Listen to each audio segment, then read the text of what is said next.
I looked over Sharon. I said, Sharon, is that real? He goes, it's very real. I said, are you on it? He said, well, you're on it. There you go. Well, it's Told my wife she's not happy. well, but that's why they got to stop it before they can activate. But I'm afraid of false flag. I am too. I am too. And it's not at all about us. It's not at all. He would be more than willing to do it. A few dead people for whatever he wants. Right. You know, I'm still curious and suspicious that so-called attempted assassination. Yeah, I am too. Because if you get a real sniper, he doesn't wing an ear. Young kid. Yeah.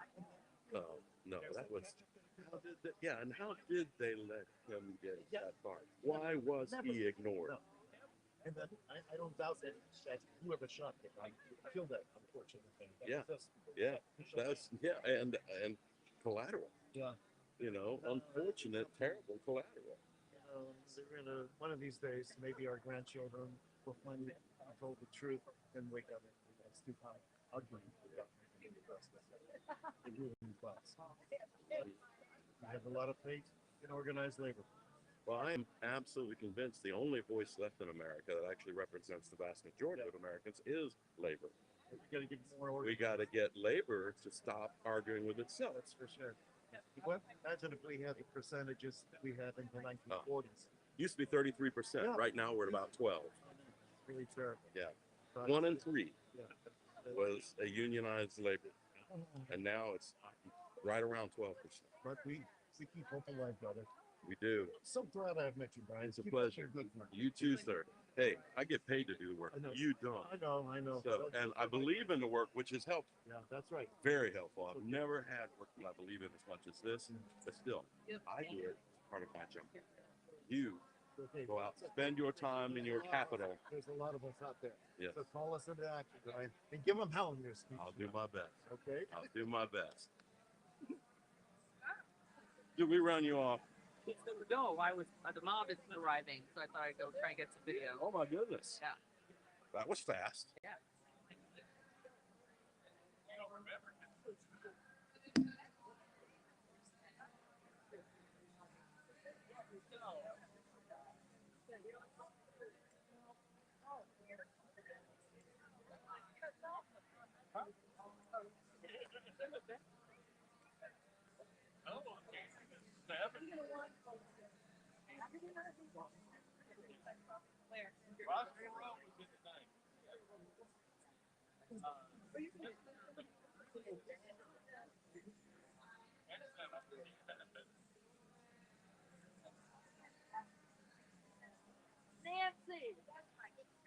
Nancy.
Easily 10,000.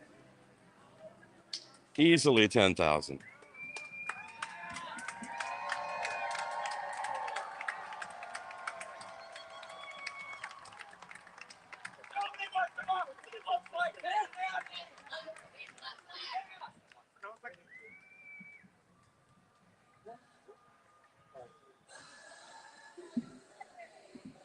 This is the one I was carrying.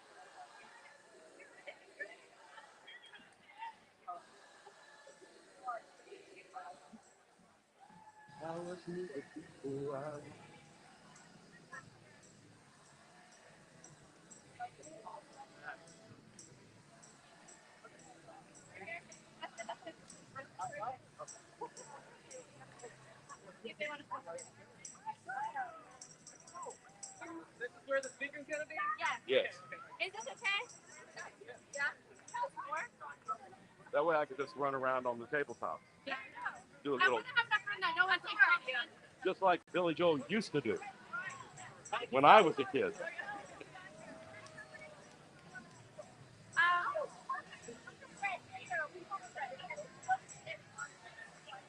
The speakers will be over here and they're trying to circle around here.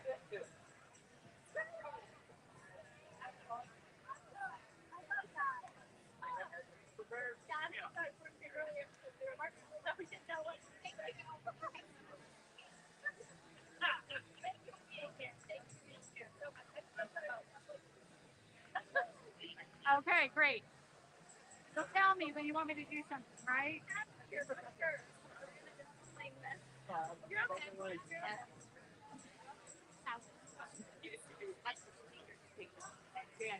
It's going to sit right there.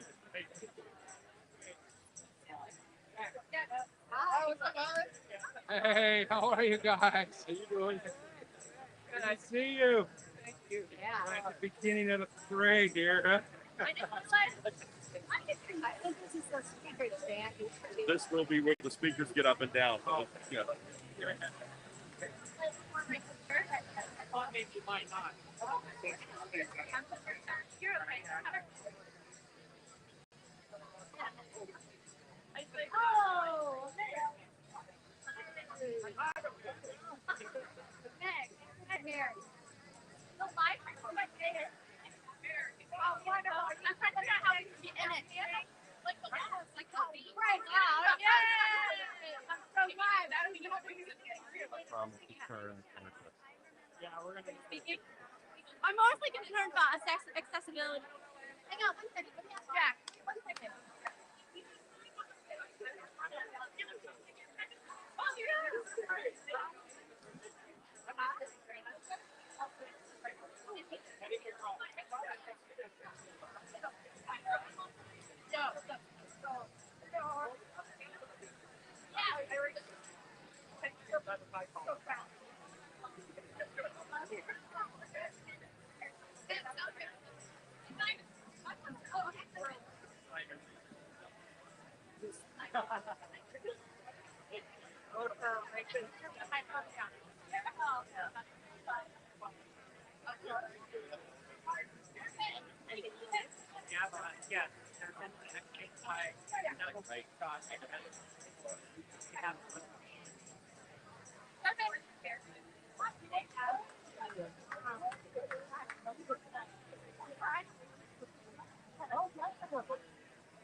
Restream, I am at and I personally like half already. I went half on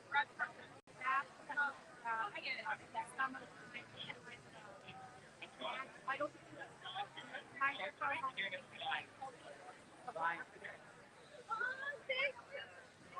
Hey, brother. How are you? Get some good shots, man. Easily 10,000. Easily 10,000. The aerial, the drone pictures, I still have water. over the top, man.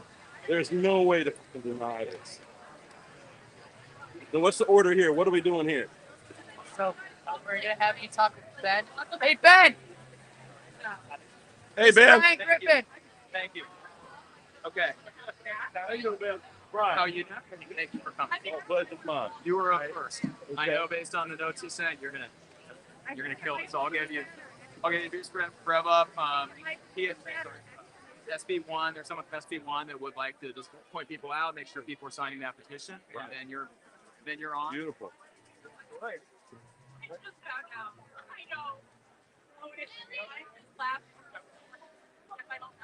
Oh my goodness. We are down. And a red pop-up tent. That has a microphone.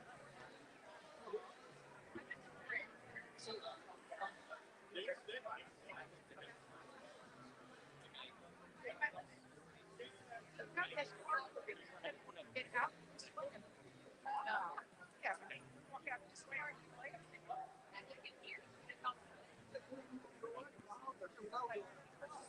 Right. That's a big deal. I know her. Fine. Like why not? Pardon me? I'm not. I'm working too. Oh, we're doing a great job up there too. Happy wine for the Democratic Party and all. Warrior. Absolute warrior.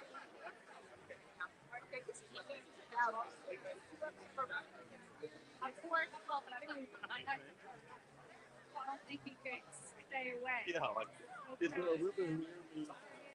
Bouncing down. Let alone the rollbacks that we're looking at. Like, I mean, it's like they don't need to drink water. You know? They don't need to breathe it. Who the hell? Well, their children will be fine, you know. There's the ones that will be in the bunkers. But why don't you go to like drink water on the table? You know it's messed up. Remember that? Okay. Tap water party. At a picnic table near a pop-up red tent that has a microphone on it. I loved it in that old movie, the one about the woman, the legal assistant who won the case, the big chemical case. Remember? And that at the last meeting they had with them, they were having a discussion and everything, and finally she said, "You know that the water you're drinking is out of the reservoir."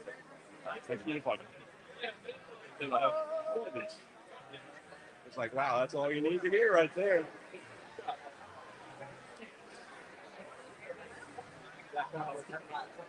Here.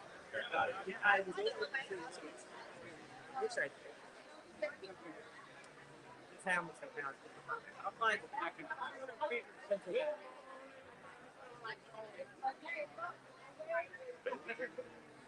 I'm your nigga. And green on the city.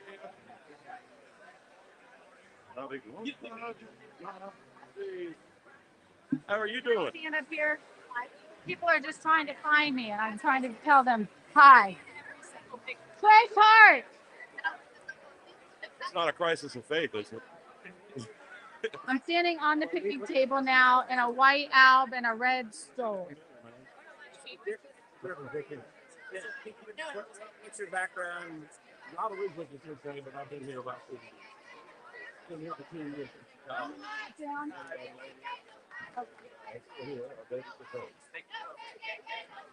Yeah, east side or west side? Where is Mostly. No lies! No KKK! No fascist USA! No lies! No KKK! No fascist USA! No what? No KKK! No fascist USA!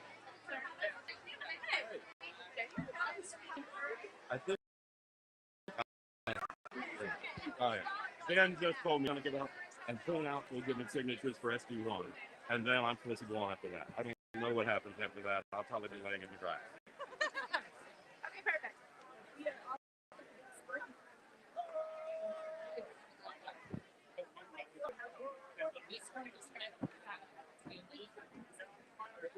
So like your job, that means you work in industry and then you do that on the side? I run.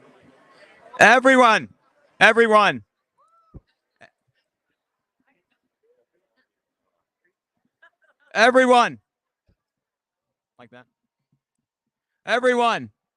We are going to get started in just a few minutes. If anyone who is planning on speaking today, anyone that is a performing musician, please come over here by where we are, by the flagpole. We will be starting in just a few minutes.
Yes, yeah, sure. This one, if you want to read the very bottom. Democratic yeah, thank you. Is that the New York, Brooklyn Park, like Ohio, or No, or is it New York? yeah. So the Speaker of the House, the New York House Speaker. Yeah. Yeah, I will. Thank you. I'll be sitting right here. Yeah.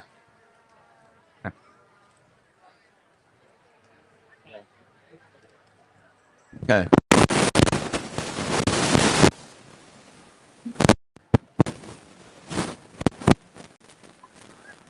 Dan, do I need to bring it out? It's on, right? It's on, right? It's on. Okay. Just, but that's on. It's on.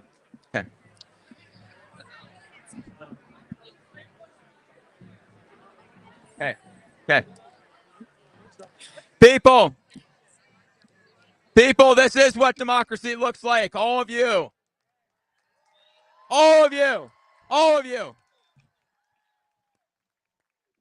We two announcements. Again, we are about to get going in just a minute. If you are speaking, if you are a musician, look for the flagpole. We are going to have a flag raising ceremony here in just a minute, and then we will have speeches. First, as you're filing in, we've been notified there is poison ivy over along there, so just watch out. We don't want to let poison ivy stop us, just like we're not going to let fascism stop us today, okay? Yeah, that's right. And we're not going to let this humidity stop us either, you know? Every one of these protests, we've had snow, we've had rain, we've had this. It's a test. We're succeeding at that test. All of you are part of the... Before we get going, this is a sad announcement. The Democratic House Speaker of New York was just shot dead in Brooklyn Park just earlier today. We're at a traumatic time for our country. I want to take a moment of silence to acknowledge that, and acknowledge that today we are standing in peace. We are standing against violence. We are standing for what makes democracy. We're standing for what makes America great, not what he says makes America great, not what that's.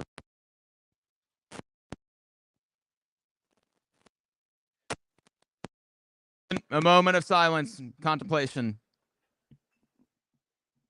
Thank you all.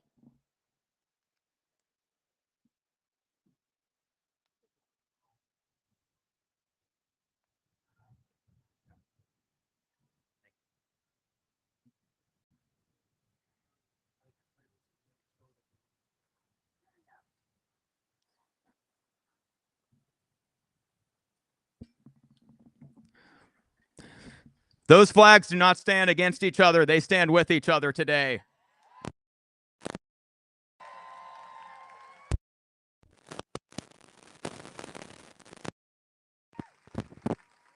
This is Flag Day.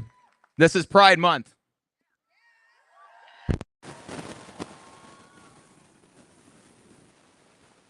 This is Cincinnati standing as one.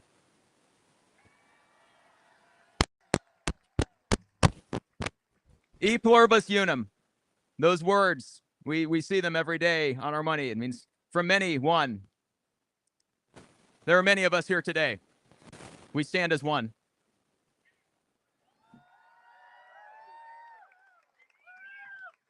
Before we begin, there is a very important initiative that I would like to call everyone's attention to. We have a number of petition gatherers in the audience right now, and one of them would like to speak. Just to make everyone aware of that, please, this is a very important issue. If you have not already signed one of these petitions, please seek out a petition gatherer.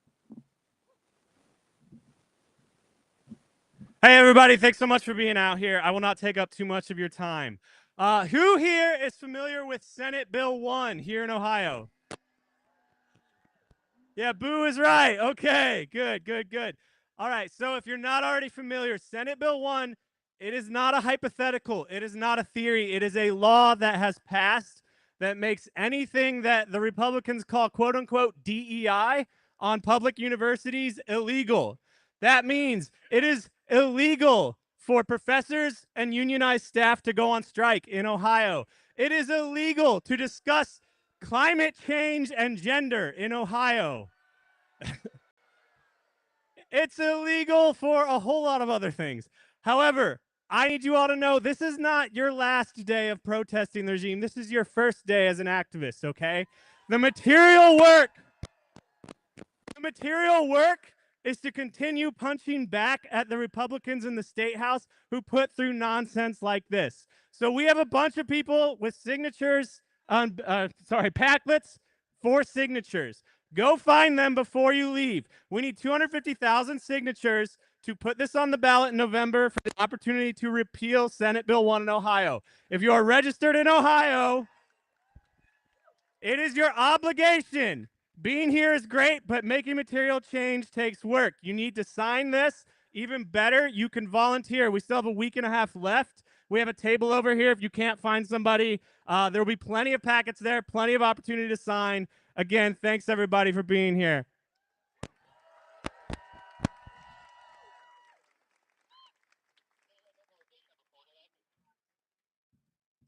I can't say it better than he did. Please. This is important. This is history. This is culture they are trying to erase. And in our state, in any state, we cannot let them.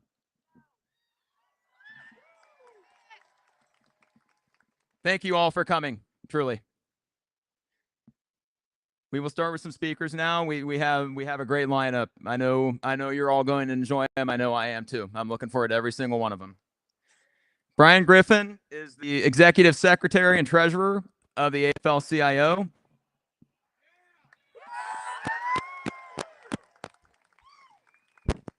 Brian, we are so thankful to have you here with us today.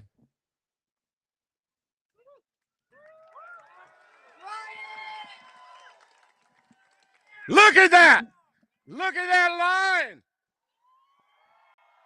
Look at America! Look at us!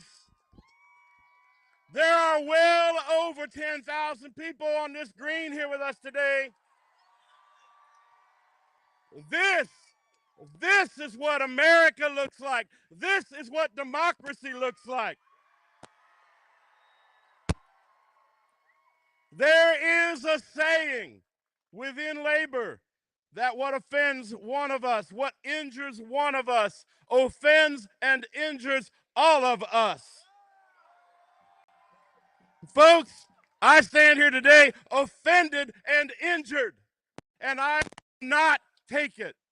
Before I step into my prepared notes, I want you to hear again what's at risk with SB 1. SB 1 is a uniform insult to everyone here. We must work to repeal it. We must work to get that out of our way, off of our backs.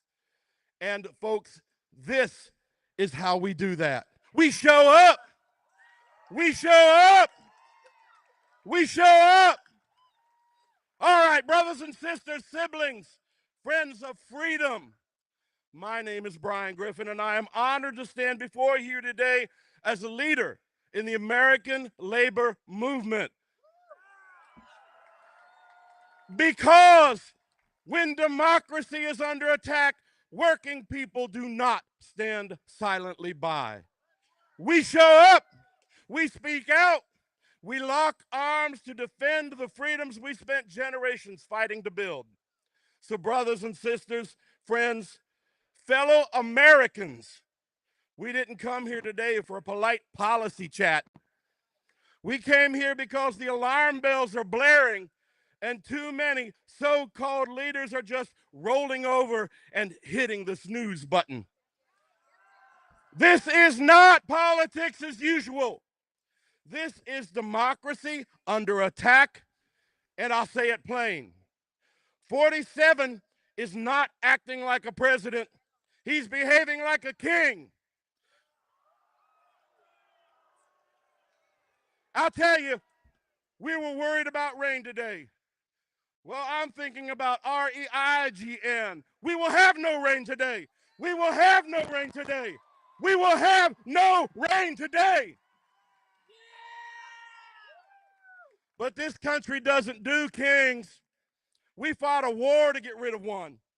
We wrote a constitution to make sure we'd never need another one. And yet, here we are, watching one man grab power by the handful while Congress fades into the wallpaper.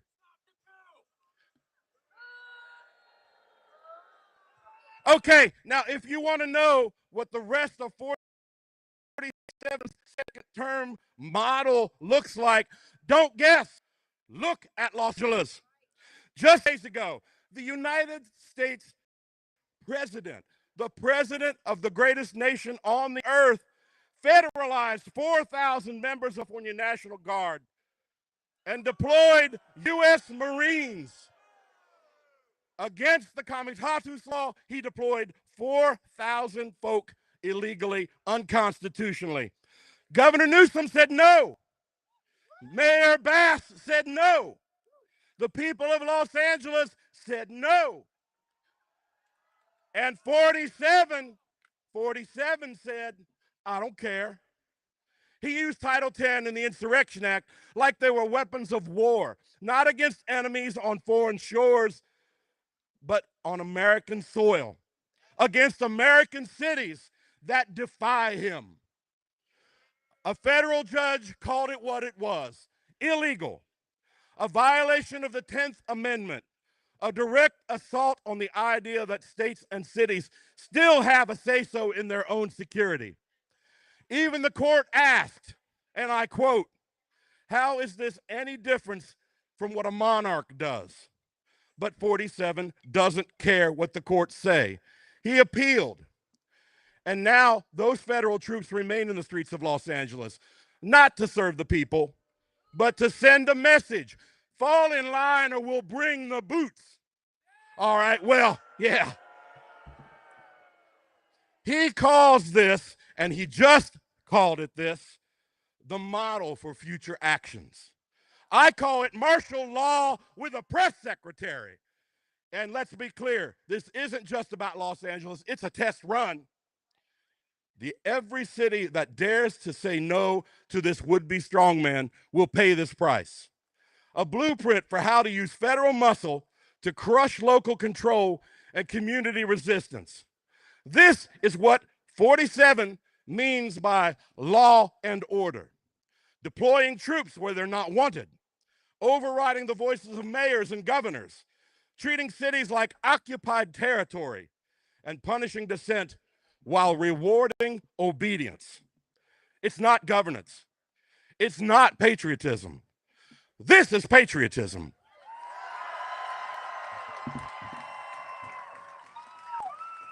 That is the behavior of one tiny little man who believes the presidency comes with a crown.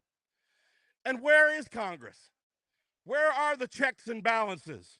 Where are the leaders with enough spine to say no more?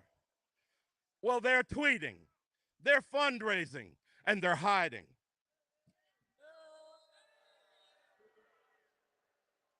Meanwhile, 47 is purging the federal workforce with Schedule F.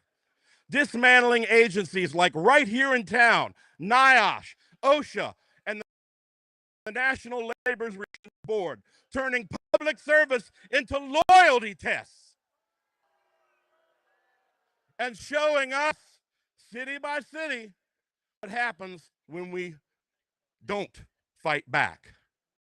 But here's what they forgot. We're the labor movement. We have our own boots, and we've been wearing them a lot longer than you. We know what democracy looks like. It looks like this because we fight for it. We fight for it on job sites. We fight for it at bargaining tables. We fight for it in the streets every single day. We know what freedom demands because we build it, we defend it, and pass it forward in solidarity. We, the people. So let's join our voices together right now in a righteous, mighty chorus. Let us together say out loud for every bully in power and every bystander in office: no kings, no tyrants, no troops in our streets. This is our country, and we are not going to give it back or give it away. One more note just before I finish. I sat up there in my car for a few minutes before coming down here, and I watched group after group, college students, professionals, grandmas, grandpas with grandchildren. We watched gay, straight, black, white, every one of us. This is what democracy looks like. This is what democracy looks like. This is what democracy looks like. This is what democracy looks like. Thank you. Thank you. Thank you. Thank you for your patriotism. Thank you for your advocacy. Thank you for your peaceful approach. Let them be the offender, not us. And I thank you for your solidarity forever.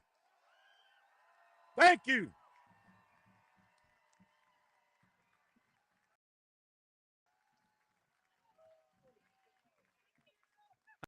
How about that? How about that? I do have a brief correction. It's Melissa Hortman, the ranking Dem in Minnesota's House was Brooklyn Heights, Minnesota. These acts have to stop. What we are doing here today is a sign of that we can stand for what's right without force, without violence, with our voices, with our feet.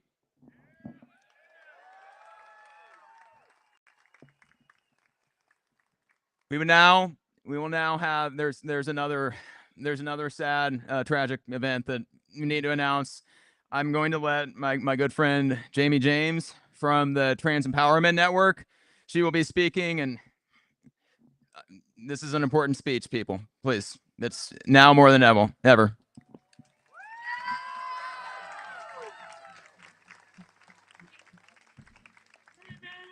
Hello, thank you, Cincinnati. Before we start, this last week, we recently lost a community member to tragic violence, which happens far too often in the trans community, where we get really used to death. But if we could take a moment of silence today for Laura Schuler, who was gunned down in the middle of the night this week.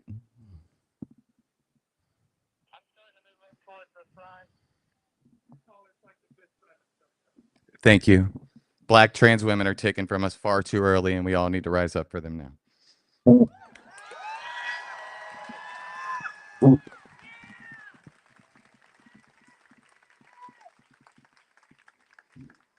A couple weeks ago, or sorry, a couple months ago, we had a rally for Trans Day of Visibility called "We Won't Be Erased." We usually average 100 or 200 people. Never, ever seen anything like this for a trans cause. Thank you.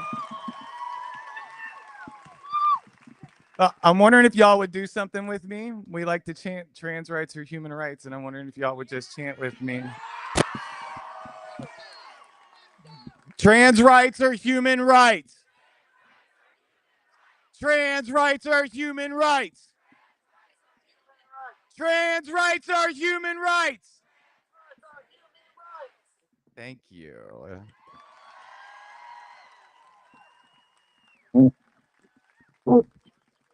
Our communities have been under attack for the last few years. Everything from our healthcare to bathroom access to where we can go to school or how our jobs. We're getting fired. Okay, I'm nervous.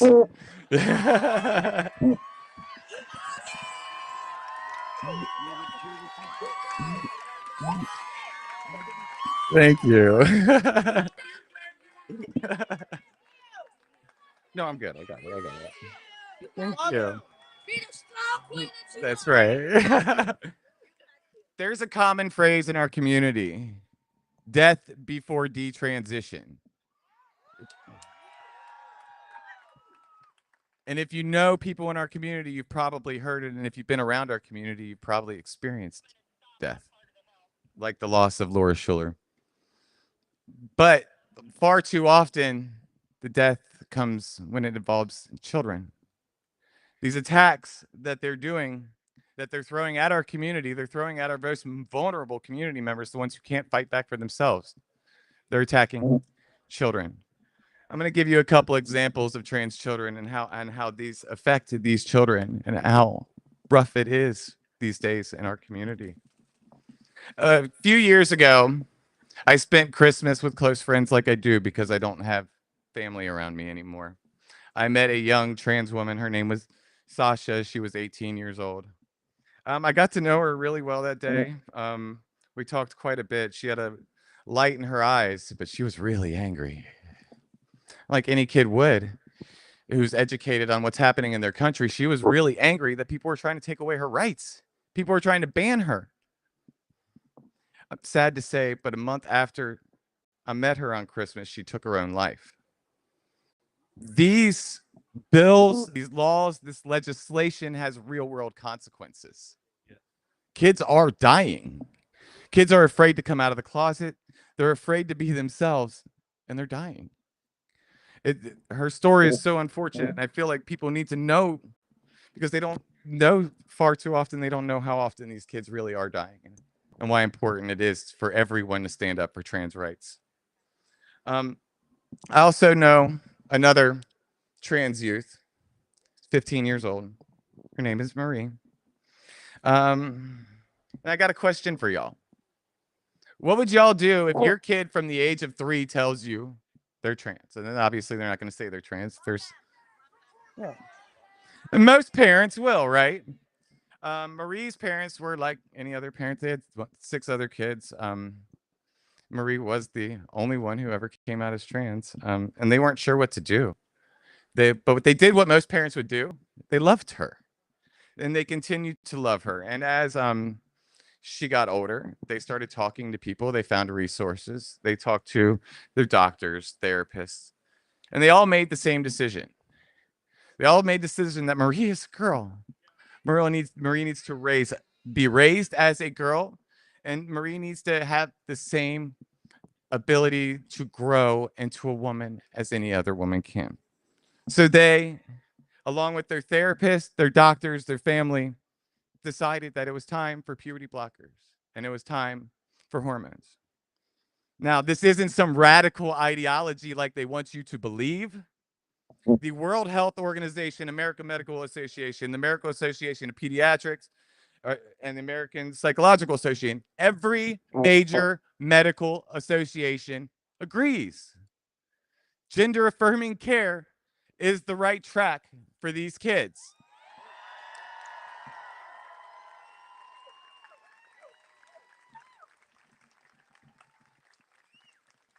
Unfortunately, though, not everybody wants to listen to doctors and experts. They want to follow their own ideology, an ideology of hate.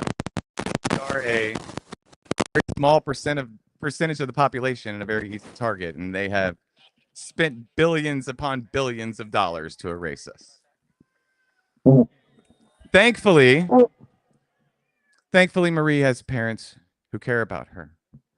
Her parents are finding ways to get her out of this state and to find her a safe place, because this recent budget Ohio passed aims to erase our very existences. They want to declare that there are only two sexes, male and female. Y'all see, does anybody know what that yellow with the circle in it means on the pride flag up there? That's right, intersex pride. So their blanket statement is factually incorrect.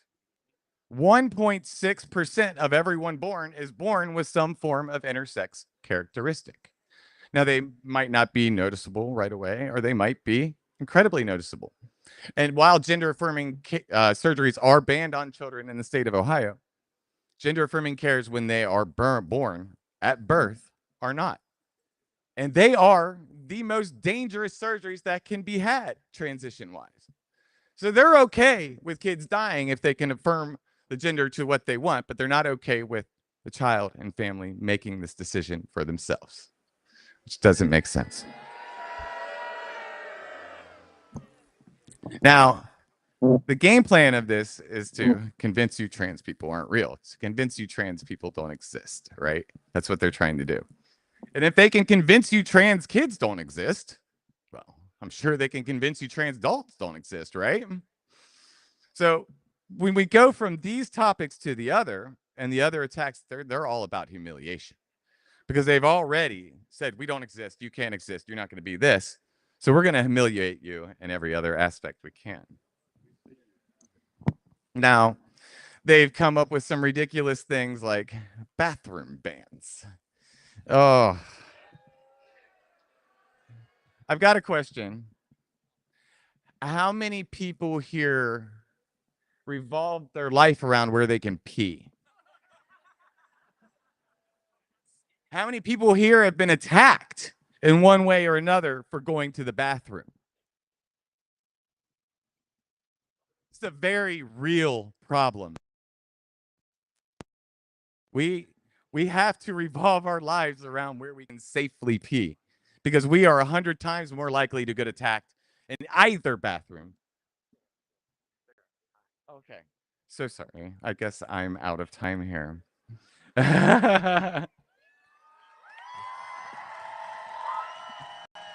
I just want to finish this with this. We come from all walks of life. There are immigrants who migrated here to find a better life, to be able to transition, who might die if they go back to their country. We stand with everyone. We've always been here, we'll always be here, and we'll never be erased. Thank you.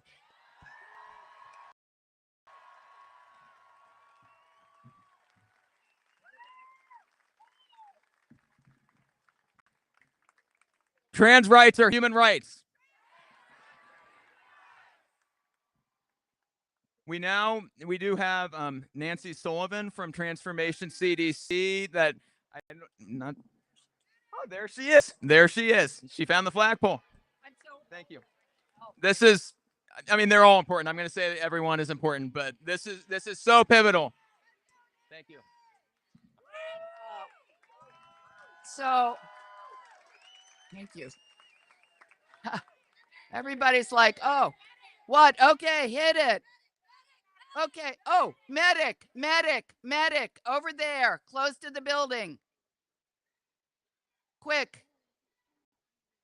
He's getting to somebody. Quick, medic, close to the building. The western side.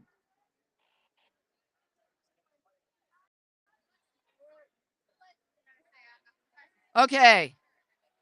We got it covered? Okay. So, we've just had a lot of raised hands. Raise your hand again if you know someone who is undocumented. Good number of people.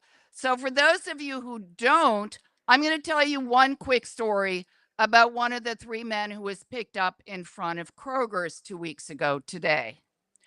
All right.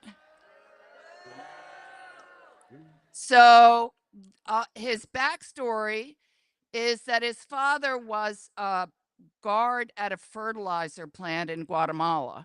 Extortionists came there to get in and extort the business.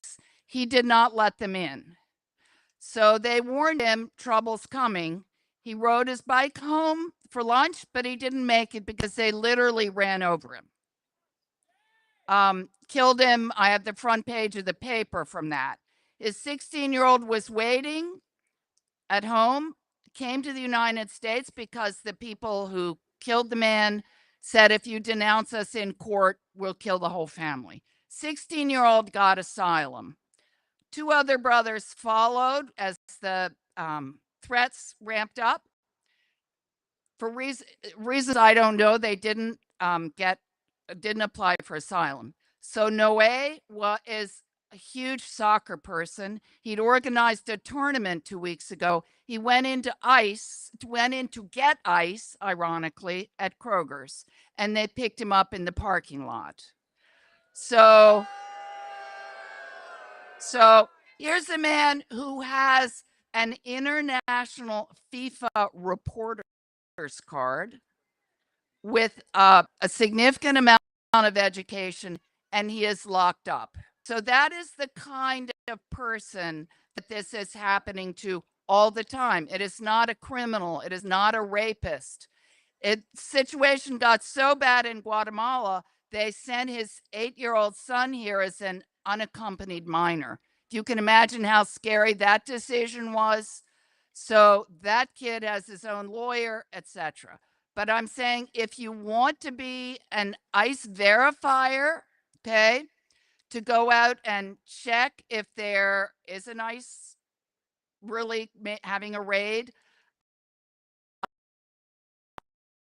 able for you to do that. And so that's a really important thing. And then report back in Spanish and also in French, because there are many African immigrants. And for reasons I don't understand, they're sending them all over. So right now, most of the Spanish-speaking immigrants are in Butler County, but they only have 200 beds for immigrants. So another man I know is in the general population, and he's been extorted and threatened. Africans are being dispersed all over the country. I was asked to look for 3 men, 3 Mauritanians. One's there. One was immediately moved to Georgia, one to Louisiana. The 3R Fund for Immigrants can help pay for a bond hearing for people. We'll pay for that, but we need help, obviously, to pay lawyers to do that. So there's also an opportunity for that if you want to take real action today. I see Bond Out Our Neighbor over here. See the bright green flyers? Awesome. I have if you want to be an ICE verifier, see me. That's all I have to say. I mean, you know what's happening.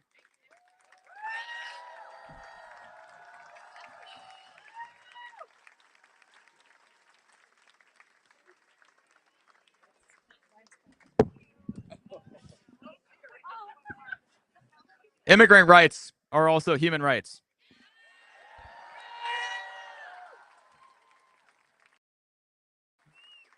I am my brother's keeper. I am my sister's keeper. They are all our brothers and sisters. We will now hear from Olivia Merrill, the Secretary of the Cincinnati branch of the Democratic Socialist of America. Please welcome her.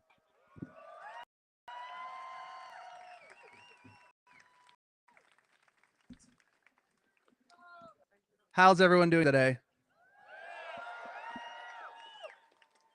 This is one of the largest crowds I've seen in years. And there are so many people here from all walks of life. Can you hear me now? All right. Thank you so much. There are so many people here from all walks of life, and I want to thank you all so much for being here today. This is a unified crowd of people from all backgrounds and all walks of life here in Cincinnati and around the region, and I want to thank you so much for being here.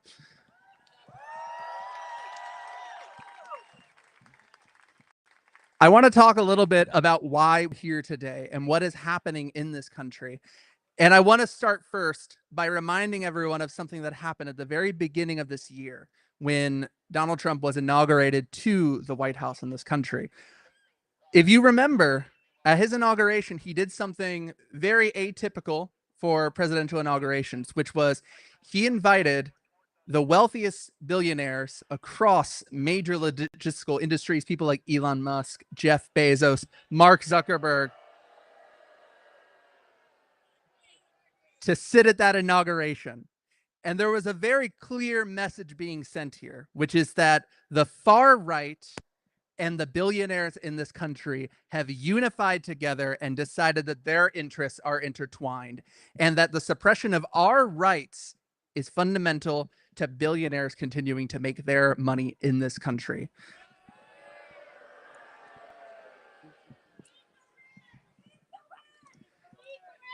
Eat the rich, absolutely.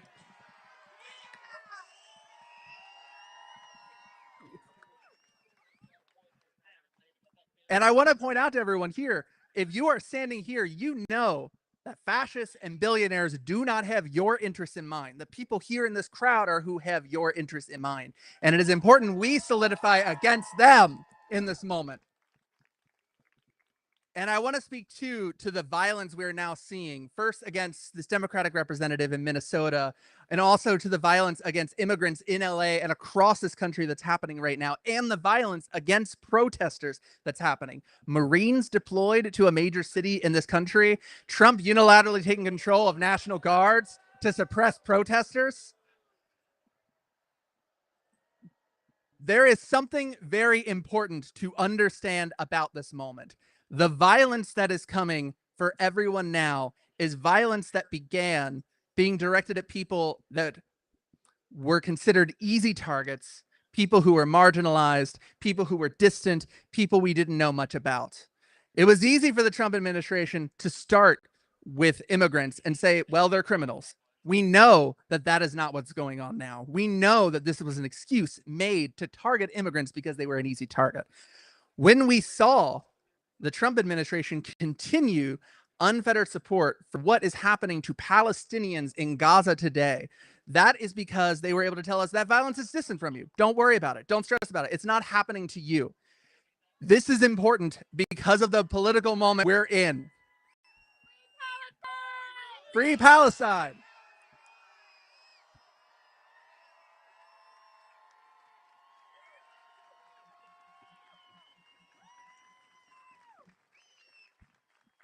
What all this has in common is these fascists and these billionaires know something fundamental. And what they know is that they are destroying this planet right now. This is a conscious thing they know. I'm talking right now about climate change and about global warming because fascists and billionaires know as the planet warms, there's a choice to be made. We can try to make sure this planet is survivable for everyone, but at the cost of profits, at the cost of fascist power, at the cost of capitalism as it exists today. Or we can convince everyone in the world, in this country, that some people just deserve to die, that some people on the margin, some people, so that you, more important, billionaires, can preserve the life they have.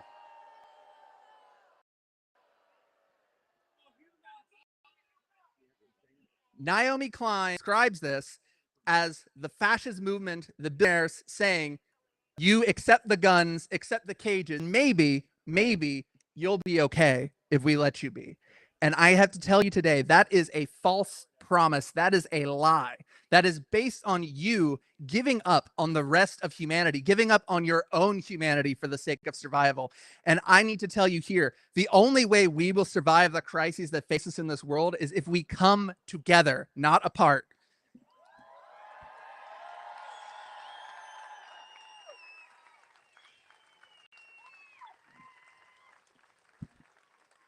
As mentioned, I'm a democratic socialist. And one of the things about Democratic Socialists of America is the symbol of our organization is two hands clasped together over a rose. This is a sign of solidarity that emerges out of the labor movement with a basic understanding that your struggles are my struggles. The things that come for you will come for me.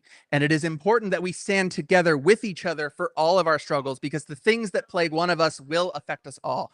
And the only way to stop it for everyone is to stop it everywhere it comes. When there is violence directed against people, we have to fight against it.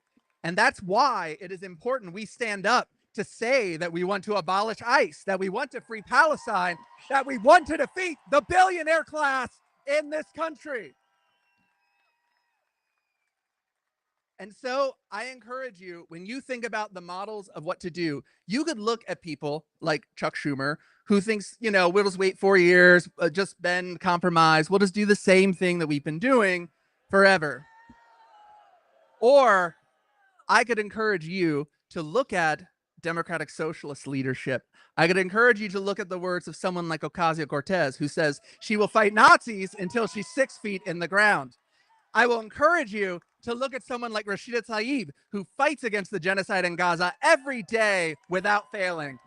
I encourage you to remember the words of a leader like Bernie Sanders, who told us years ago, not me, us, it's about all of us. And I encourage you to follow the leadership of people who tell you that we're all in this together.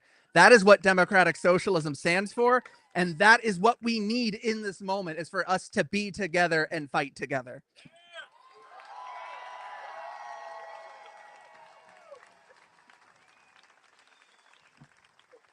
As I close out here today, I want to thank you all once again and remind you that ultimately what it comes down to is that at some point we have to choose when it is time to fight to get the country that we deserve and the world we deserve. No more waiting for someone else to tell us what the best strategy is. We together have to come together and find the strategy by which we can win the world we all deserve, a world where everyone's needs are prioritized over billionaire profits, over fascist violence, over the discrimination and violence against people we have seen in this world.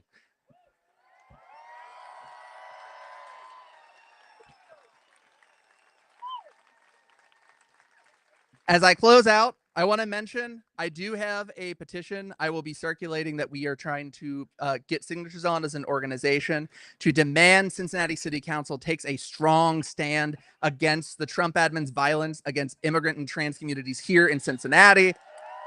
We have to keep up that fight. We have to say no and say that we will have no kings in the Queen City. And so I close with solidarity forever, and thank you all so much.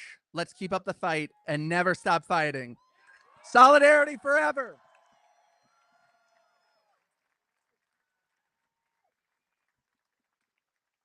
Solidarity forever.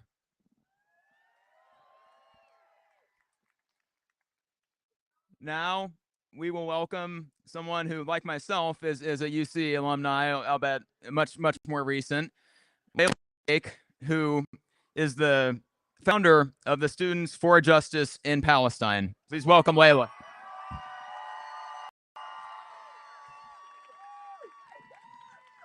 Wow, that's really tall. Sorry, guys, really tall. Okay. Assalamu alaikum wa rahmatullahi wa barakatuh. May peace and blessings be upon all of you here today. Louder. رب اشرح لي صدري ويسر لي أمري واحلل عقدة من لساني يفقه قولي. I'd like to remind every single one of you where we started this march here today. University Pavilion.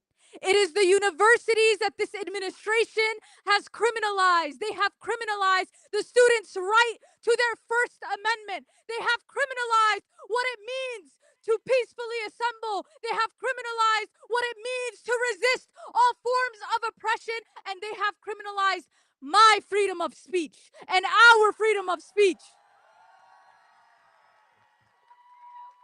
When what we say does not reflect the foreign policy of this nation, you get jailed and thrown into detention centers like my colleague Mahmoud Khalil in Colombia, who has been ripped of the privilege of witnessing the birth of his son and his first Father's Day tomorrow. It's a damn shame. They have started these deportations on our campuses all across the nation. And let me remind you, you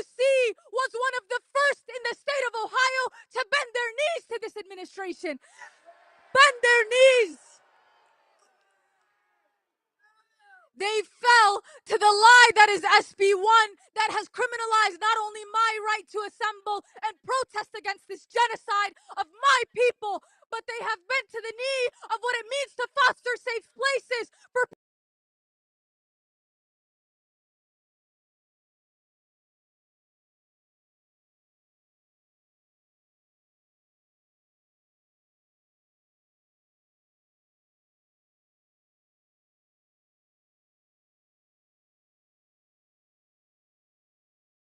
it is started by the children.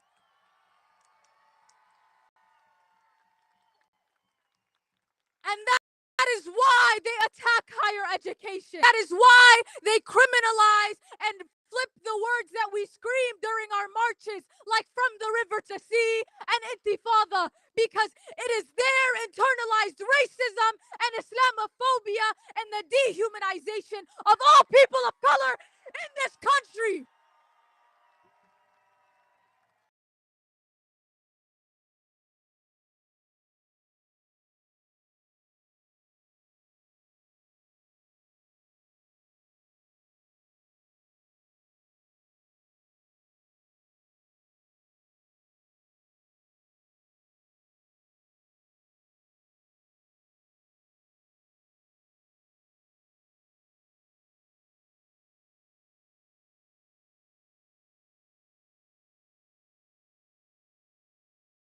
This country. May I remind you, we are here because we said no kings. But a king does not come without a plot that was built for him through the systems of oppression that this country has built. Not just in this administration, not just in the last one. This country was built on victimizing and oppressing systemically our people. You're scared they're taking away your friends. You're scared they're taking away your voice and your land and your homes. What about the indigenous of this land? They were chanting the same chants.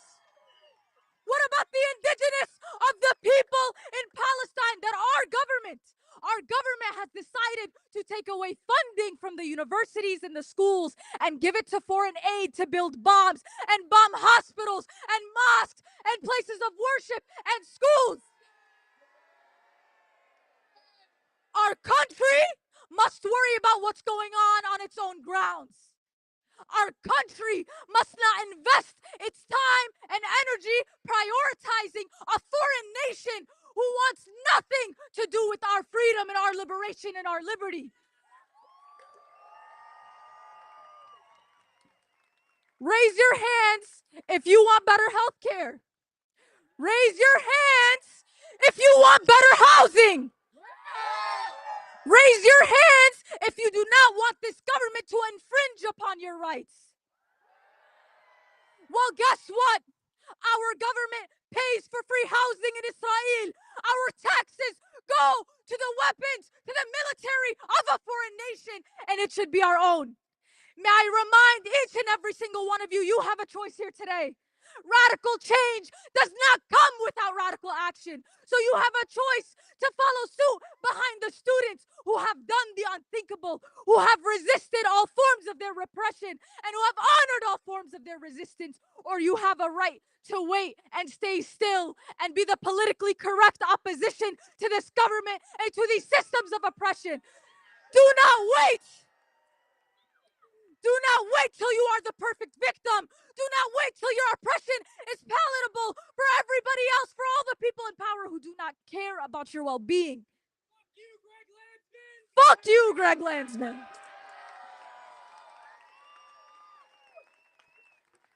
And remember, end all collaboration with the Zionist occupation. Tahiyya lil-intifada tullabiyya. Thank you guys. Long live the student intifada.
Yeah.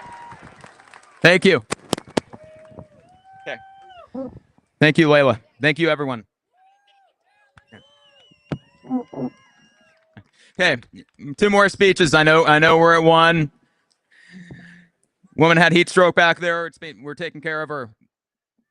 We make each other safe. Look out for each other. Migdalia Lopez, Walnut Hills High School. This is an important story. This is something we all need to hear, what this young lady is doing for our community.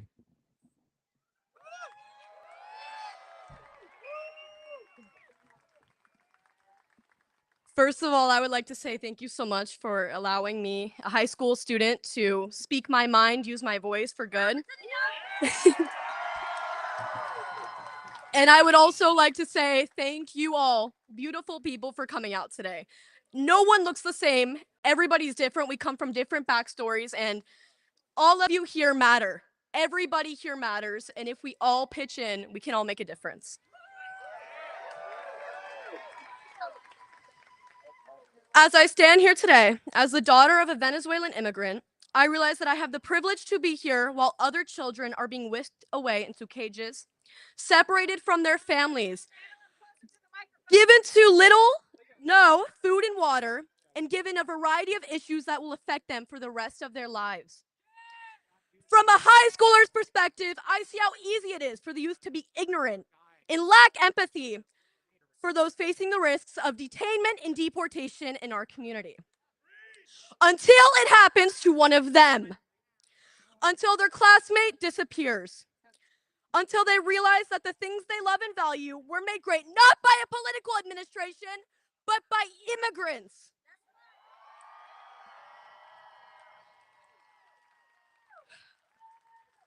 I do not fear those from other countries, but I instead fear those that wish harm upon those that immigrated to this country for a better life.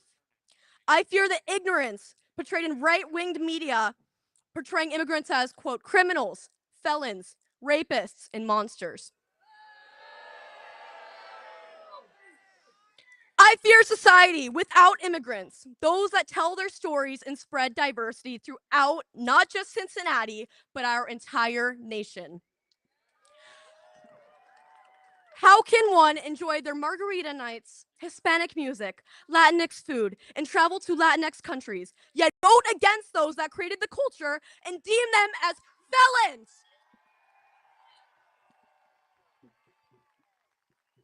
The felons are not the ones providing for their families, working menial jobs and doing just what it takes to get by. Instead, the felons are the ones preaching pro-life agendas while they deport terminally ill children seeking life-changing treatment. Students trying to get an education and parents trying to provide for their kids. The felons, I fear, are the ones overturning constitutional rights, deploying highly trained military personnel on peaceful protests, and threatening government funding for millions of Americans if they do not comply with this administration. I fear the felon that claims peaceful protests taking place all over the country today are harmful, yet refuse to admit that the violent attacks on the Capitol in an attempt to overturn the government was false and was not an attempt to overturn the government on January 6th. The only felon I fear is the felon in power. And I want all of you to know that the fight doesn't stop until the last person stops fighting for what they believe in. Use your voice.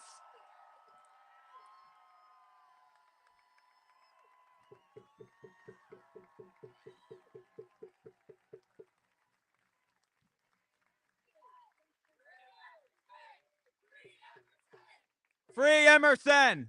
Free Emerson! Free Emerson! Free Emerson! Free Emerson! Free Emerson! Free Emerson! Free Emerson! Free Emerson! Free Emerson!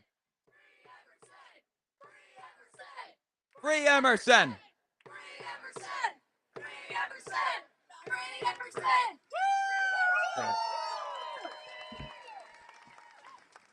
If it can happen to any one of us, It can happen to everyone, and it will happen to everyone. We have one final speaker. We will have some music to help end this wonderful event. Thank you all so much for coming and being with us.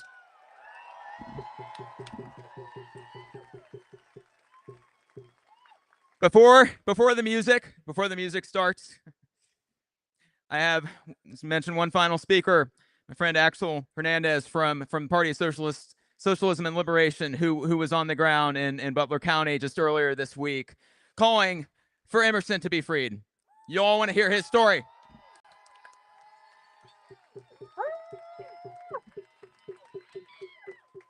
Hello. El pueblo unido jamás será vencido. El pueblo unido jamás será vencido. Unido.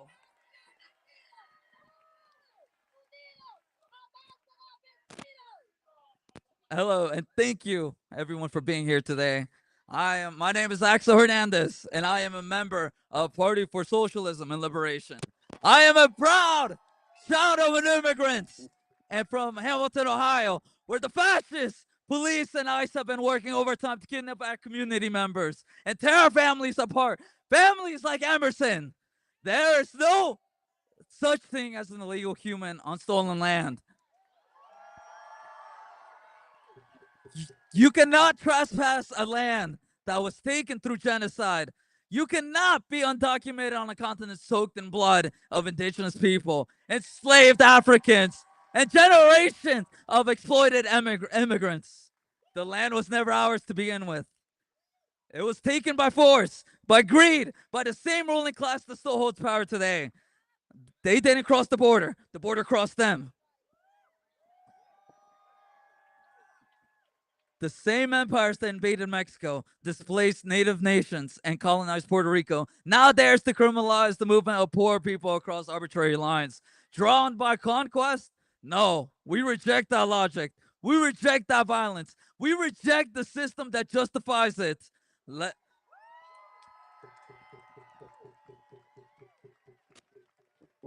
Let's be honest. ICE does not keep us safe. ICE is a weapon created not to protect the working people, but to terrorize communities of color. My community.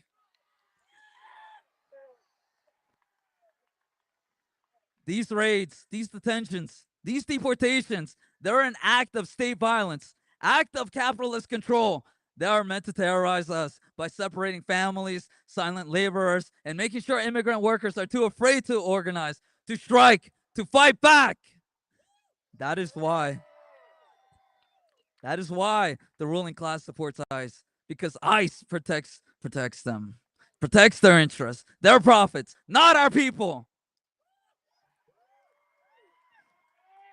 We must name this for what it is: capitalism. Capitalism that feeds on borders, that feeds on fear, that feeds on exploitation of workers, that is made vulnerable by violence. The same system that locks up migrants and also locks up black youth. The same system that funds ICE, the police, the bombs dropping on children's heads in the Middle East. The same system that turns away the refugees from the war it creates, all to fill the pockets of Raytheon and Lockheed and the corrupt elites in Wall Street. There is one answer to this: solidarity. We need a unified, independent mass movement. We need the people to stand up, fight back against the militarization of our streets, the kidnapping of our families, our friends, and the forever wars. Trump poses as an outsider, but he is one of them, one of the billionaires that profits off of our pain in order to save the people and the planet. Well, need to fight for a whole new system, one that fights for people, not for profit. No human is illegal. No border can divide the working class, and no empire will stop the people when we rise in solidarity. Power to the people. Adelante!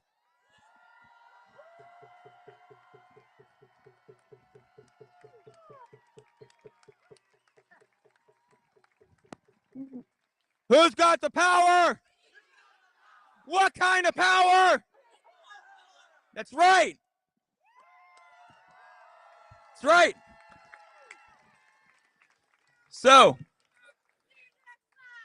is what democracy looks like. This is what democracy looks like. This is what democracy looks like. This is what democracy looks like. This is what democracy looks like. This is what democracy looks like.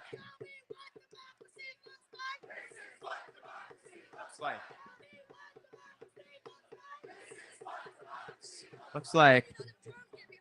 I know. Okay, y'all, you're in a musical mood. You're in a musical mood, and we have heard your pleas. We have heard your pleas after the speeches. We're gonna have some final remarks, but before we have a few people that would like to play a few songs that I think will resonate with all of us about today. Please welcome some singers from Tickin' Farms.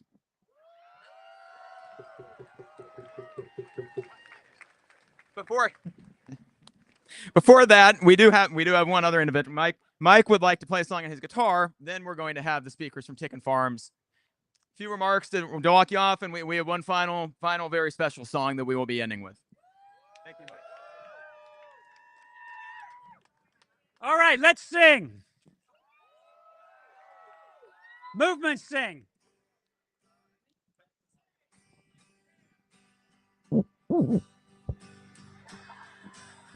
We shall not be moved. We shall not be moved, just like a tree that's standing by the water. We shall not be moved. We're fighting for our freedom. We're fighting for our freedom. We shall not be moved. We're fighting for our freedom. We shall not be moved, just like a tree that's standing by the water. We shall not be moved. We're marching for our children. We're marching for our children. We shall not be moved. We're marching for our children. We shall not be moved, just like a tree that's standing by the water. We shall not be moved. We're fighting for our planet. We're fighting for our planet. We shall not be moved. We're fighting for our planet. We shall not be moved, just like a tree that's standing by the water. We shall not be moved. We shall not be moved. We shall not be moved, just like a tree that's standing by the water. We shall not be moved.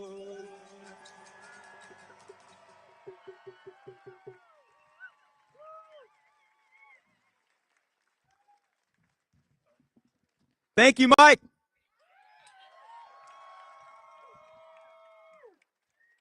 I love music. Music is it's one of the things that brings us all together more than anything. When we all hear a certain chord, a certain note, we sing in unison. We sing as one. Hello, my name is Mary Lehman, and I'm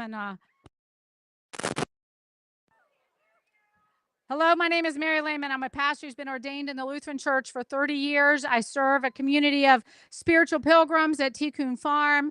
And I know that there's a lot of different kind of energy that goes into protests. And I have been so privileged to get to be a part of all of the energy that we've had here today. And I'm going to invite you to consider another kind of energy as we move into a different kind of singing.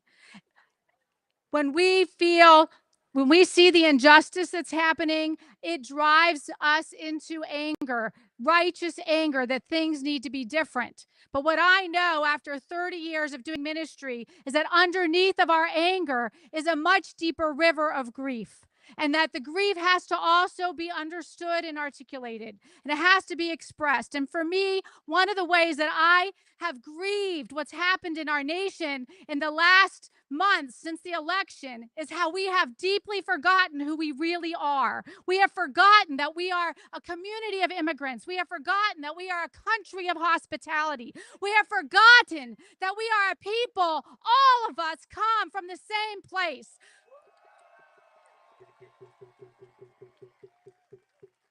We come from a place called love, and we are on a human journey to be love, and we are going home to love, and it is love that is our chorused identity. And we are right now living under a regime that would like us to forget that love is what makes us who we are. It's love what connects us to one another. And when I watched the people of LA stand up to ICE, what I knew is that their deepest core, at their deepest core, the people of LA remembered who they were, and they were remembering who their neighbors were, and they were going to do what they needed to do to stand in solidarity with them.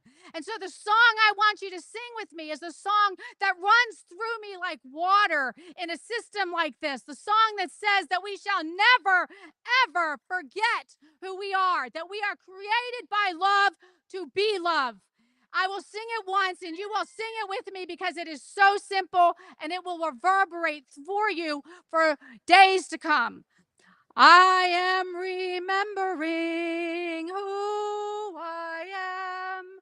I am remembering who I am. I am remembering. I am remembering. I am remembering who I am. I am remembering who I am. I am remembering. I am remembering. We are remembering. We are remembering who we are. We are remembering who we are. We are remembering. We are remembering. We are remembering who we are. We are remembering who we are.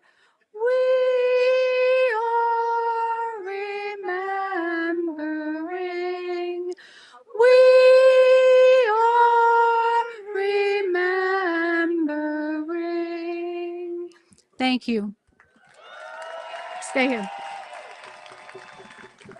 The next song I would like to lead us in is a song for the people of Los Angeles. When I watch what they're doing, they are on the front lines of this horrible system that would like to crush our spirit of love, our spirit of unity. And we need to send them all of the best energy that we have that says that we here are here today. I am here today to stand in solidarity with my brothers and sisters who are on the very front lines, reminding us as a nation who we are and what we stand for, that all are welcome here. And the way that we do this in my community is that we imagine how powerful the energy is of light. And we send the light into all of the dark places that need it, and to all of the people that need to be supported and encouraged. And so we're going to sing the chorus of a beautiful chant called I Am Sending You Light. Please join me and send it to all the places you think it needs to be. When I think about where I'm sending light today, I'm sending it to the people standing on the front lines of protest. I'm sending it to the immigrants and the refugees that they are standing in protection of. And friends, I am also sending it to our federalized National Guard who've been called to do something that is not what they signed up for. I'm sending it to all of the people who are united with us as a nation to be people of hospitality and love. No matter what side our president has put them on, we are unified, and we will send light to all of them.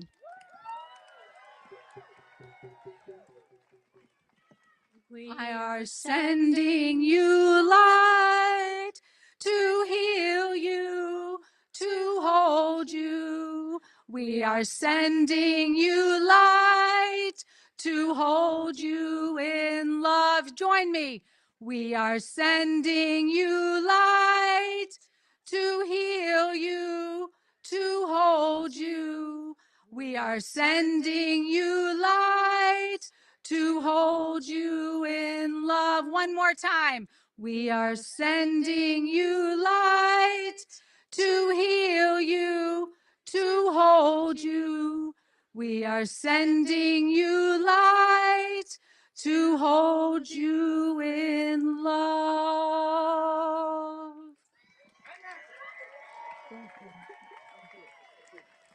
And now we're going to march out of here with all the energy of fighters. Give you your cue. You go.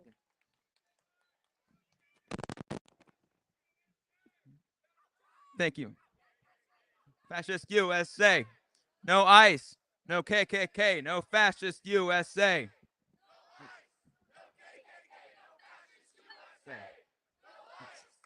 KKK. No fascist USA. No ICE.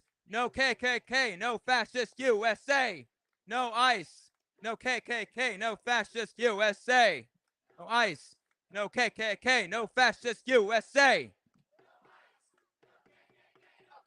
USA. No KKK, no fascist USA. ICE. KKK, no fascist USA. ICE. No KKK, no fascist USA. Fascist USA. Fascist USA. Yeah. Fascist USA. No KKK, no fascist USA. KKK, no fascist USA.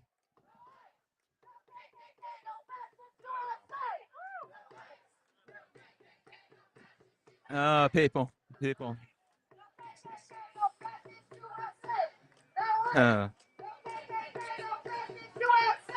I could do it all day. We could all do it all day. We know it in our hearts.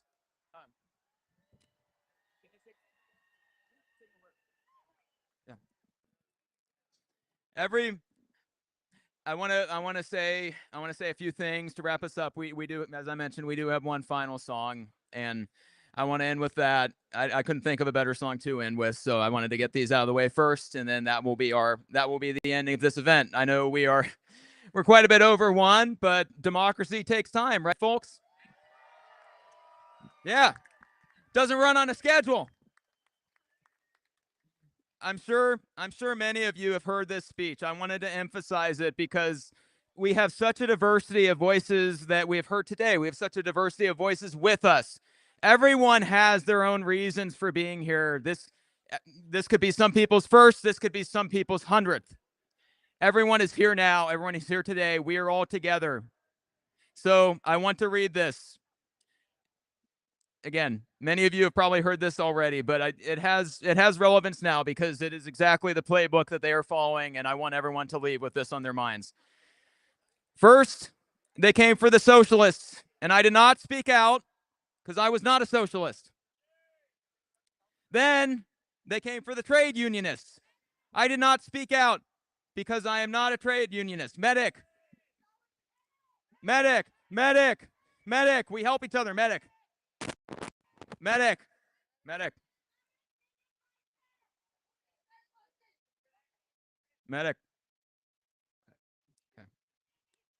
Oh, shoot. I got it. Then they came for the Jews, and I did not speak out because I was not a Jew. Then they came for the Muslims, and I did not speak out because I was not a Muslim. Then they came for the immigrants, and I did not speak out because I was not an immigrant. And then they came for me, If it can happen to anyone, it can happen to everyone, and it will happen to everyone. And the only way we stop that is we stand in solidarity with all of our brothers and sisters.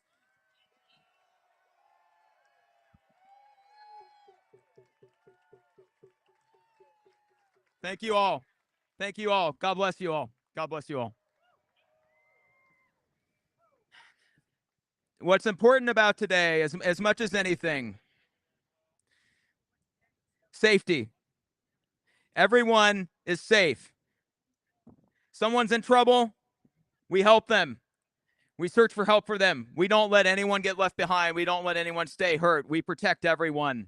No one is outside of protection. No one does not deserve protection. We protect each other.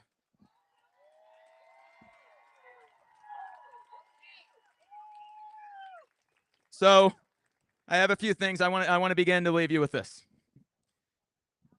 At the beginning, I know I was speaking apart. I urged everyone. Some of you came alone, some of you came with others, but I urged everyone to talk to someone that they did not come with, to find out what brought them here, to tell them what brought them there, to learn from each other, to care for each other, to become friends with each other. That is the only way forward. It is the only way out of here, and that is what they fear the most. That is what they fear the most, that this is not just one day. This is not just No King's Day. This is every day, no kings, all of us knowing each other. So in that spirit, no one leaves alone today. Everyone gets home safe. If you came alone, look for the medics, look for the marshals in the vests. We will make sure that you get home. We will make sure. We all look out for each other. You all go home safe. No one leaves alone. None of us are alone. Not here, not today, not ever.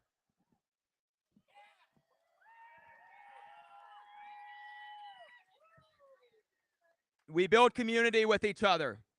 There are so many other events going on across the city today, this weekend. I urge you to visit some of them. Just for instance, the Juneteenth celebration for Cincinnati is going on in Eden Park right now. And I know many of them would, please, wherever you go, spend time with people, spend time with others. And perhaps this is most important. Share how it felt today.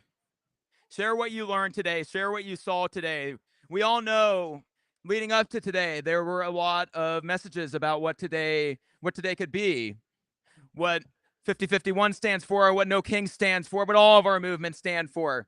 And you have all seen today what democracy looks like. You can speak to what democracy looks like. It takes all of you. Wherever you go, we have a happy hour later today at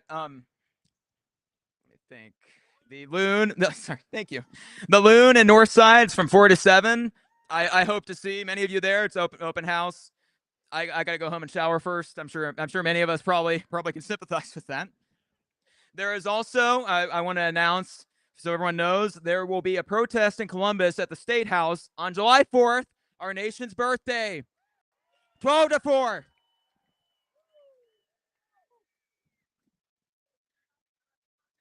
I hope you all walk out of today with something. As I said, I hope you all walk out knowing each of us a little more. That's the only way out of this. And what is as much important as anything, like I said, talk to people.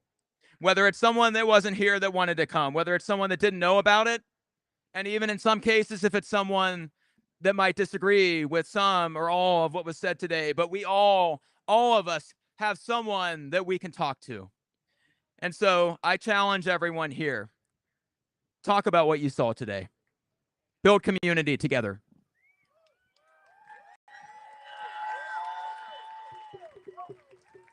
I know it's hard. I have liberal friends. I have conservative friends. But we have to. The political scientist, Erica Chenoweth, she studied violent revolutions and nonviolent movements. And every nonviolent movement that she studied where 3.5% of the population supported that movement. Every single one of those movements succeeded. 3.5%. That's 11.6 million. If we didn't get there today, I bet we came pretty damn close. And that's how we get there. We talk about what we saw. We talk about what we saw